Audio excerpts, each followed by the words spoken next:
तो हमने क्या लिखा था कि this is based on HLA that is human leukocyte antigen complex और MHC that is major histocompatibility complex, right? बोलो। इसमें नहीं, हमने और पॉइंट MHC मैं लिखना चाहूंगा इसमें, बेस्ड ऑन HLA के बाद HLA के बाद है HLA और MHC, that's all. HLA that is human leukocyte antigen complex, MHC मतलब मेजर हिस्टोकम्पैटिबिलिटी कॉम्प्लेक्स। कूल ना?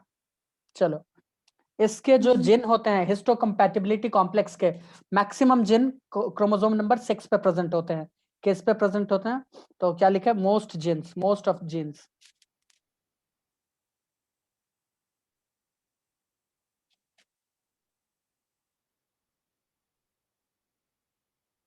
क्या हो रहा है ये?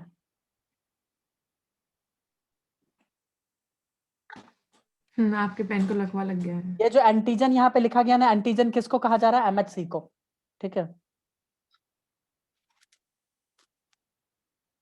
इज प्रेजेंट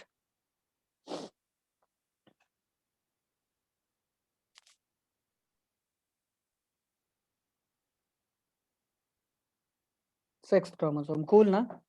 ठीक है भाई, रेवती बताएगी, विनोद नहीं है क्या? विनोद भी बताएगा, दोनों मिलकर। कौन सा इम्यूनो सप्रेसेंट ले ले? बताओ जरा, उसका नाम बताओ दोनों मिलकर। साइक्लोस्पोरिन। क्या बात है, हाँ तुम बता दी। आपने बताया था ना।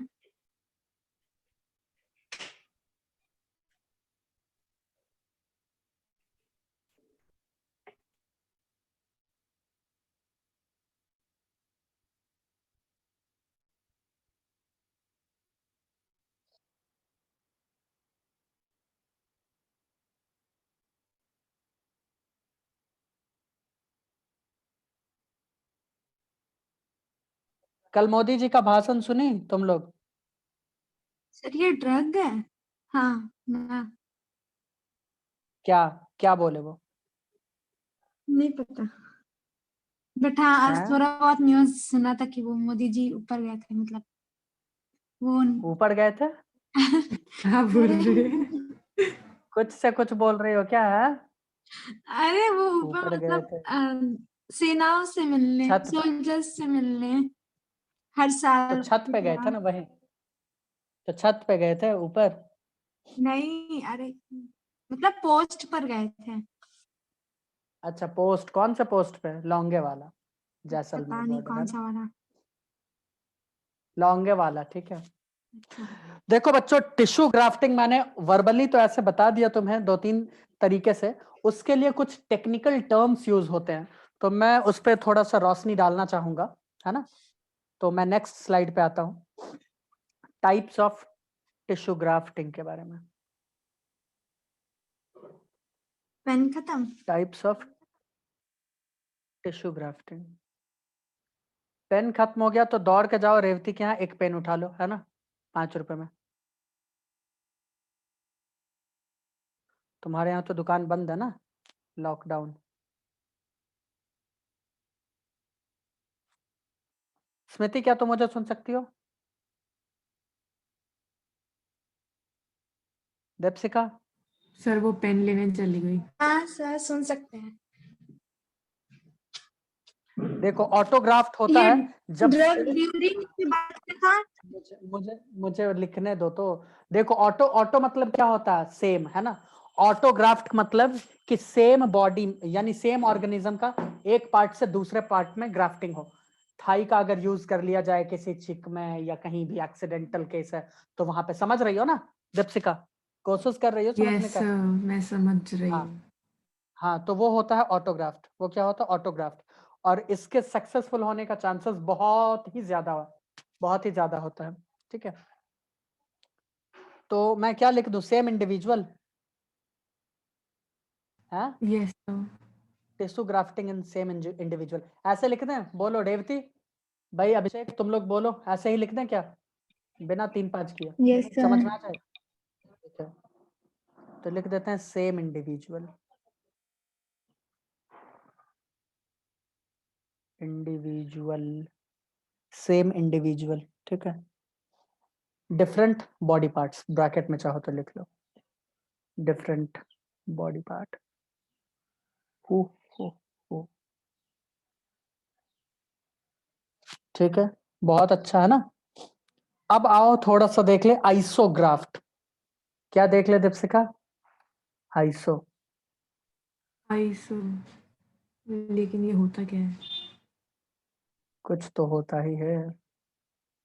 तो मतलब पहले ही इतना उछल कूद मचा देती हो कि क्या बताए, है ना। यस सर, मेरे को शांति नहीं होती। कोई नहीं, अब होगा। ये आइसोग्राफ्ट होता है जब सेम जेनेटिक कॉन्स्टिट्यूशन वाले आदमी, सॉरी इंडिविजुअल के बीच में हो। तो सेम जेनेटिक कॉन्स्टिट्यूशन क्या हो सकता है भाई? दीपशिका जरा बताओ। ट्विंस वाला? वेरी गुड, बहुत अच्छा है ना, काफी सही चली गई तुम। आइडेंटिकल ट्विंस या मोनोजाइगोटिक ट्विंस। डाइजाइगोटिक को मत रखना इसमें, मैंने Yes, बताया था ना। क्योंकि डाइजाइगोटिक तो सिबलिंग हो गया ना, नॉर्मल कंडीशन। क्योंकि एक स्पर्म दूसरे ओवम से और दूसरा स्पर्म दूसरे ओवम से फ्यूज करेगा। ऐसा ही दूसरे होगा ना? ओवम से। यस सर, हाँ, यस सर। बहुत बहुत सही जा रही हो, वेरी गुड, बहुत ही क्रांतिकारी। वैसे थैंक यू। क्रांतिकारी से याद आया कि हम जब बोले ना कि जिस चीज का मैकेनिज्म मत पढ़ो, मत ही पढ़ना, क्योंकि मैं तुम्हें उतना ही बताऊंगा कि तुम्हारा हर सवाल ओके सर। सॉल्व हो जाए, वो भी नीट के लेवल तक या आईआईटी के लेवल तक। तो इतना तो विश्वास सर। आंख मूंद के कर ही सकती हो तुम। हाँ सर, पूरा हाँ। कर सकते हैं। हाँ? पूरा विश्वास कर सकते हैं सर आप पे, आँख बंद करके। चलो बहुत अच्छा, तो इसी विश्वास से आज टेस्ट दे देना तुम लोग, है ना, माइक्रोब्स इन ह्यूमन वेलफेयर का। अरे अरे, एकदम से अभी तो नोट्स भी कंप्लीट नहीं है मेरे। कोई नहीं, लेकिन टेस्ट तो देना ही पड़ेगा ना, तुम्हारे पास तो कोई चारा ही नहीं है दीपशिका। नहीं तो जानती ही हो ये हरियाणवी कौन सी मम्मी तो बात कितना होती कूटती है? है ना। अरे मम्मी दिल्ली की ही है भाई। ओह सॉरी, उनके एक्सेंट से लग रहा था कि बट कूटेंगे हाँ, तुमको, एक्सेंट क्योंकि हम जाट है ना, तो इसलिए उनका लग रहा एक्सेंट था थोड़ा कि वैसे तुमको मतलब कूटेंगे बहुत बुरी तरीके से। ही। लग तो हमको वो यही तो रहा था। करती और ये जान के तुमको पता हम करती बहुत खुश यही भी हुए। है। बस यही तो, इसी चीज पे खुश हो सकते हैं सर हम, यही क्या उम्मीद करे, थी। होना पड़ता है। बस सर, बच्चों की कुटाई से खुश होते हैं, वाह।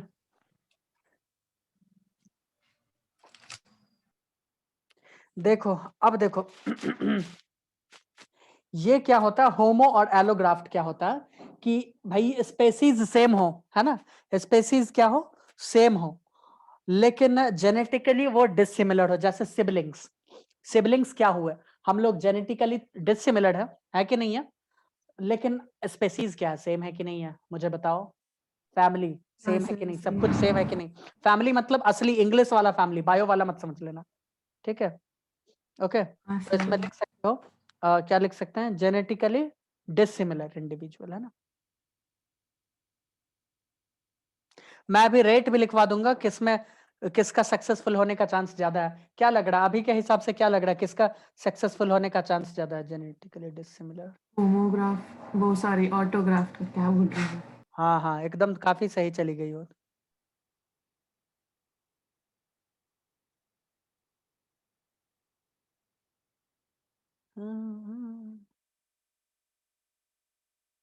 कल हम बस ऐसे भूत की तरह टहलते रह गए।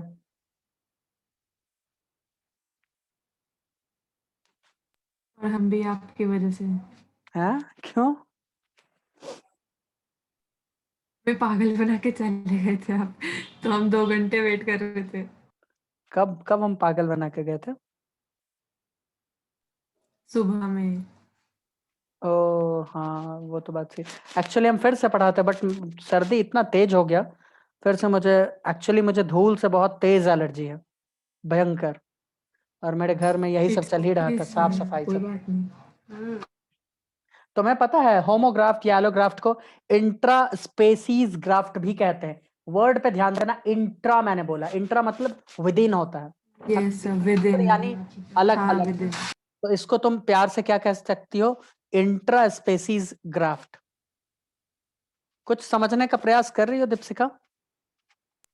पूरा प्रयास है सर, समझ भी आ रहा है अभी तो। Very good. तो अगर ये समझ में आ गया तो हम थोड़ा और आगे चलना चाहेंगे, है ना? आओ। नहीं, रुको, थोड़ा लिखने पीछे दो, चलो, 1 सेकेंड। थोड़ा अरे पीछे चलो लिखने दो। ना, क्या पीछे पीछे चलो, चलो? एक और पीछे कितना पीछे करो चले तो, जाए? बाकी करो तो 1 सेकंड के लिए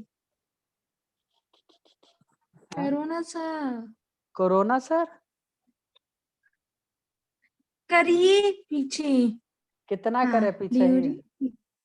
बस बस 2 मिनट रुक जा, 2 मिनट नहीं, नहीं, क्लास बंद हो जाएगा 2 मिनट में। हो गया, अब इससे आगे आगे कर मत। लीजिए। देखो, जब टिश्यू ग्राफ्टिंग डिफरेंट स्पेसीज में होता है तो उसको कहते हैं हेट्रोग्राफ्ट या जेनोग्राफ्ट। फोर्ड वाला है, फोर्ड वाला है, एक मिनट, फोर्ड वाला है। होता है। हेट्रो और जेनोग्राफ्ट।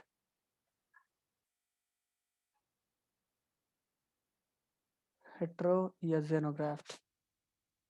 तुम लोगों ने बिहार का रिजल्ट देखा इलेक्शन का? ये होता है डिफरेंट स्पेसीज। हम इन सब हमारे से ऊपर उठ चुके हैं। बट तुम तो नेता हो ना, तुम क्रांतिकारी हो, तो तुमको तो अरे देखना ही मुझे है। फर्क नहीं पड़ता, अच्छा। मैं अपने लेवल पे ही ठीक हूँ। ये होते हैं डिफरेंट स्पेसीज में, ठीक है। अगर तुमसे कोई पूछ ले कि एक ग्राफ्टिंग का सक्सेसफुल ऑर्डर क्या होना चाहिए इन सारे टाइप्स में, तो क्या कोई मुझे हेल्प करेगा लिखने में? बताओ मुझे। जैसे आपने लिखा है ना 1 सक्सेसफुल 2 3 ग्राफ्ट 4 ऑर्डर। वैसे।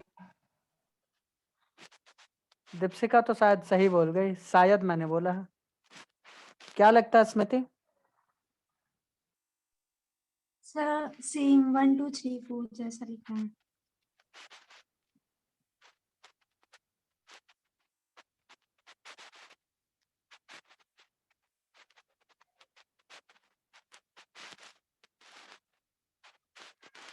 अगर कंडीशन पूछे तो ब्लड टेस्ट भी जरूरी होता है, तुम्हें पता होना चाहिए, है ना?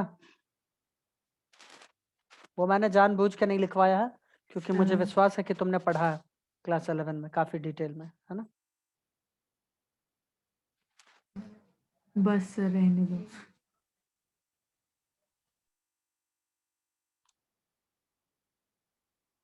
एक और लिख देते हैं। Unrelated donor. अनरिलेटेड मतलब कि उसके साथ उसका कोई रिलेशन दूर दूर तक नहीं था, है ना? ठीक है, मैं तो रास्ते पे जा रहा था, किडनी और लीवर ले रहा था, वैसा कुछ है, ठीक है। तो डोनर को नहीं पहचानता है बट ले रहा है उससे। ये ठीक है। काफी बुरा था। कौन सा? हाँ, जो आपने अभी बोला। हाँ, तो सही तो बोले। हाँ हाँ ठीक है।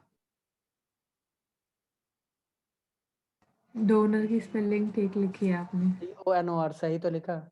मैं ये कहना चाह रहा हूँ कि कुछ कुछ केस में जो दवा है इम्यूनो सप्रेसेंट, वो दवा जीवन भर खाना पड़ता है, मैंने अभी बताया है, मैं फिर से बता रहा हूँ, ठीक है। इसके बाद हम लोग पढ़ेंगे इम्यून सिस्टम से रिलेटेड कुछ डिसऑर्डर्स के बारे में। सबसे पहले एलर्जी के बारे में पढ़ेंगे, ठीक है। एलर्जी में ही हम लोग पढ़ेंगे ब्रोंकियल अस्थमा के बारे में, उसके बाद हे फीवर के बारे में, उसके बाद एनाफिलैक्टिक शॉक के बारे में। बेयर ग्रिल्स का अगर किसी ने शो देखा होगा तो एक बार उसको मधुमक्खी बहुत ज्यादा काट लिया था, याद करो। कोई देखता था उसका कोई शो?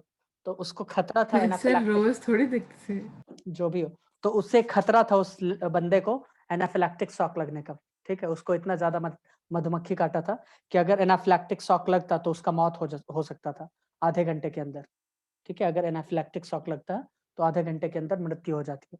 तो उन सब बात पे हम लोग डिस्कस करेंगे नेक्स्ट वीडियो में। तब तक के लिए सायोनारा।